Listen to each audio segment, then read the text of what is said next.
Yo, what's up guys, and welcome back to Best in Tech YouTube channel. Sama gue Malvin. Dan di video hari ini guys, kita bakal ngebahas sebuah laptop baru dari Asus, yaitu Asus ZenBook Flip S UX 371 dengan prosesor terbaru Intel Tiger Lake generasi ke-11 dan juga integrated Intel Xe graphics-nya. Nah, ada kata flip guys di laptop ini yang artinya adalah laptop ini tuh 2-in-1 alias bisa di-flip. Yes, nah gue udah pakai laptop ini selama kurang lebih 2 minggu terakhir dan berikut adalah review gue buat ZenBook Flip S UX 371. Let's go!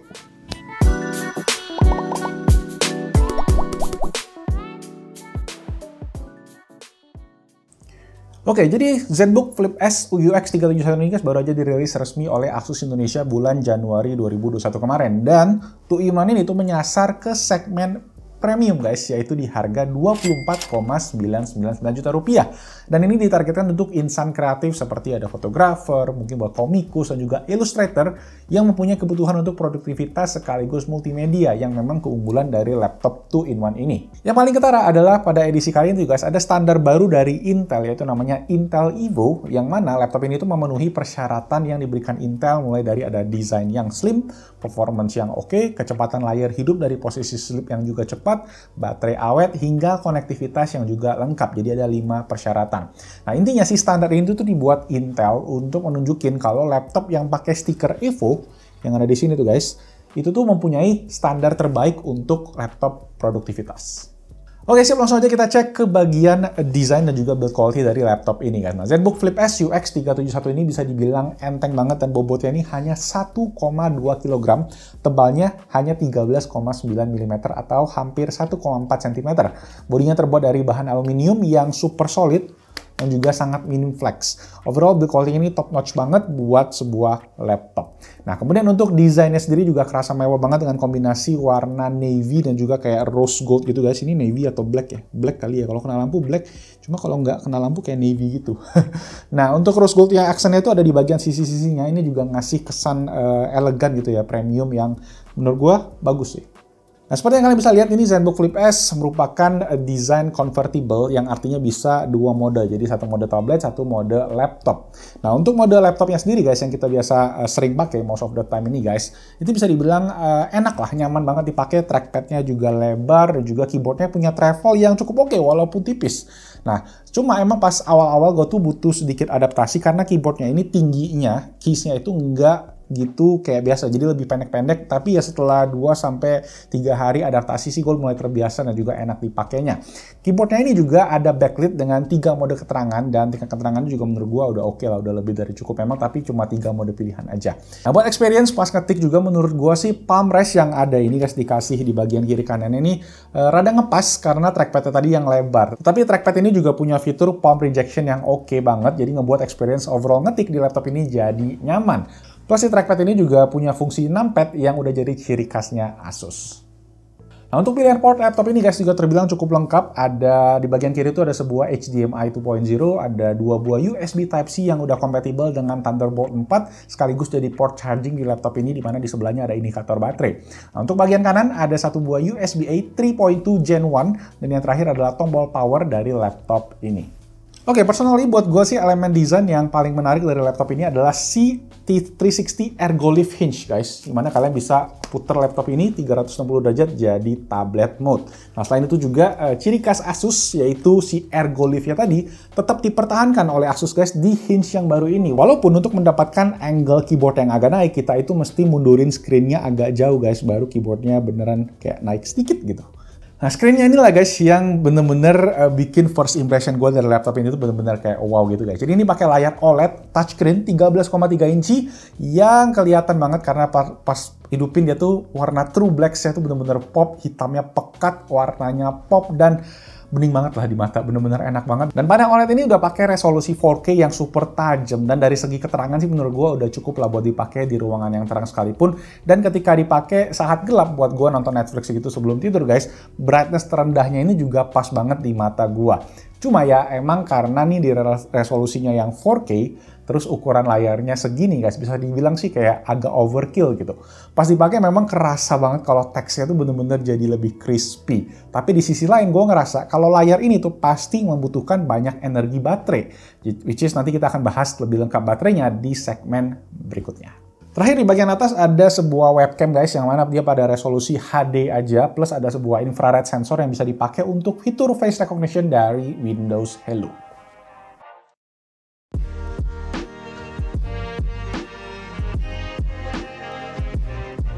Oke, sekarang kita ngomongin performance-nya. Laptop ini menggunakan chipset Intel i7 generasi ke-11 Tiger Lake dengan GPU integrated yang baru yaitu Intel Iris Xe Graphics. RAM-nya 16GB LPDDR4X dengan 1TB M2 NVMe SSD.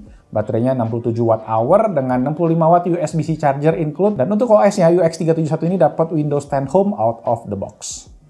Oke, ngomongin performance, saatnya ngomongin angka benchmark. Tadi beberapa yang gua tes guys, performance dari chipset i7 Tiger Lake sendiri buat gua sih udah cukup oke sih. Ada improvement yang lumayan kerasa dibandingkan sama generasi sebelumnya. Ketika dites dalam performance mode dan juga dalam beberapa kali tes, Geekbench-nya itu single core, itu rata-rata di 1400 sampai 1500 dan juga multi core itu dapat 4800 sampai 4900-an. Sedangkan OpenCL score itu dapat sekitar 18 ribuan. Performance SSD juga kenceng banget guys dengan read speed di atas 3GB dan juga write itu sekitar 3GB lebih sedikit. Buat penggunaan kerja sehari-hari sih udah oke banget untuk foto editing, video editing yang simple-simple juga masih enak. Sedangkan distribusi panas dari laptop ini juga menurut gua udah cukup oke. Pas full load itu memang di bagian keyboard cukup adem masih guys, cuma di bagian atas keyboard kerasa lumayan anget. Dan dual fan yang ada di laptop ini juga bisa kalian atur untuk konfigurasi profilnya, bisa kenceng, bisa santai, bisa lebih nggak berisik. Dan satu hal yang perlu gua note adalah pas kalian pakai dalam mode tablet, misalnya kalian flip kayak gini guys, nah kipasnya itu ada di bagian sini, jadi ngadep ke kalian gitu, ngadep ke gua gitu, jadi berasa kipas anget-anget panasnya itu keluar ke arah kita. Jadi gue advise kalau kalian pengen pakai mode tablet, itu dibikin modelnya kayak gini tuh guys, jadi letter A gitu instead of letter L.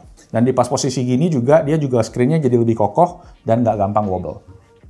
Oke, untuk baterai life sendiri, Asus ngeklaim laptop ini bisa dapat hingga 10 jam penggunaan. Tapi dalam pengetesan gue sih, gue dapat sekitar 7 jam, 8 jam gitu dengan penggunaan mix medium use, seperti ngetik script, nonton YouTube, dan juga penggunaan sosial media lainnya.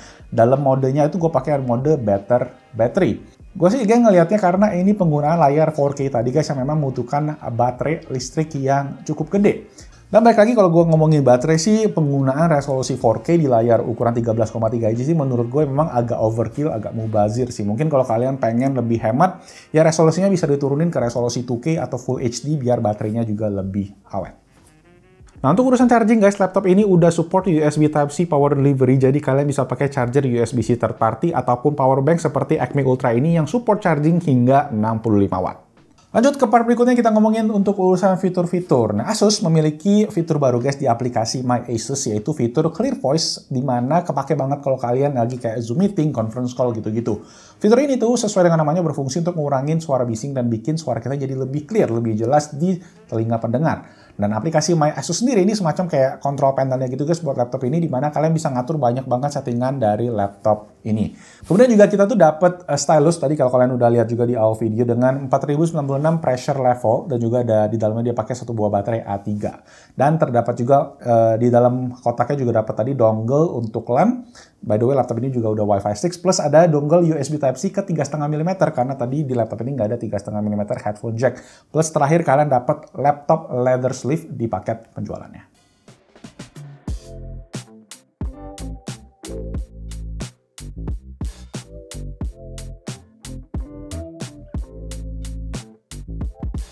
Oke, masuk ke kesimpulan dari Asus ZenBook Flip S ini guys. Setelah gua lihat sih terutama di segmentasi laptop 2-in-1 yang premium, ternyata Asus ZenBook Flip S ini guys punya harga yang masih tergolong value for money jika dibandingkan dengan kompetitor.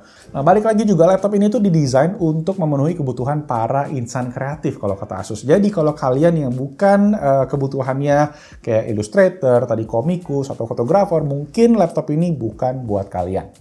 Nah, secara overall sih laptop ini memberikan feeling premium yang pas menurut gue guys. Bisa dua mode tadi, kemudian layar OLED-nya tadi juga 4K super bening.